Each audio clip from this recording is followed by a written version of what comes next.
আপনি এবং আমি কখনোই প্রলুব্ধ হওয়া থেকে বাঁচতে পারবো না। হারাম সবসময় আমাদের সামনে আসবে, আর এটা সবসময় আমাদেরকে আহ্বান করবে। আর শাইতানু ইয়াইদুকুমুল ফাকর, শয়তান তোমাদেরকে দেউলিয়াতের প্রতিশ্রুতি দিবে। অন্য কথায়, যখন আপনি হালাল পথে চলবেন, শয়তান আপনাকে প্রতিশ্রুতি দিবে তুমি সুযোগ হারিয়ে ফেলছো, তুমি বঞ্চিত হচ্ছ, সবাই কত মজা করছে, তুমি অনেক মজা করতে পারতে, তুমি আরও অর্থ উপার্জন করতে পারতে, তুমি আরও ইন্দ্রিয় সুখ উপভোগ করতে পারতে। সেই সব সময় আপনার কাছে বিজ্ঞাপন দিতে থাকবে বিকল্প পণ্যের, বিকল্প পন্থার, নিজের কামনাকে চরিতার্থ করার। কিছু যায় আসে না যে কতটুকু কোরআন মুখস্থ করেছেন, কিছুই যায় আসে না যে কি পরিমাণ তাহাজ্জুদ আপনি পড়েছেন, এগুলো কোনোটাতেই আসে যায় না।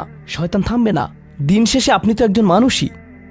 দিন শেষে কামনা বাসনাগুলো আপনার মাঝে থাকবে, আর শয়তান থামবে না, সে আপনার পেছনে লেগেই থাকবে। শয়তানের একটা কৌশল আল্লাহ বর্ণনা করেছেন। তার মনস্তাত্ত্বিক কৌশলটি হলো যায়্যানা লাহুমুশ শাইতানু আমালাহুম। শয়তান তাদের কাজগুলোকে তাদের কাছে আকর্ষণীয় করে দেয়।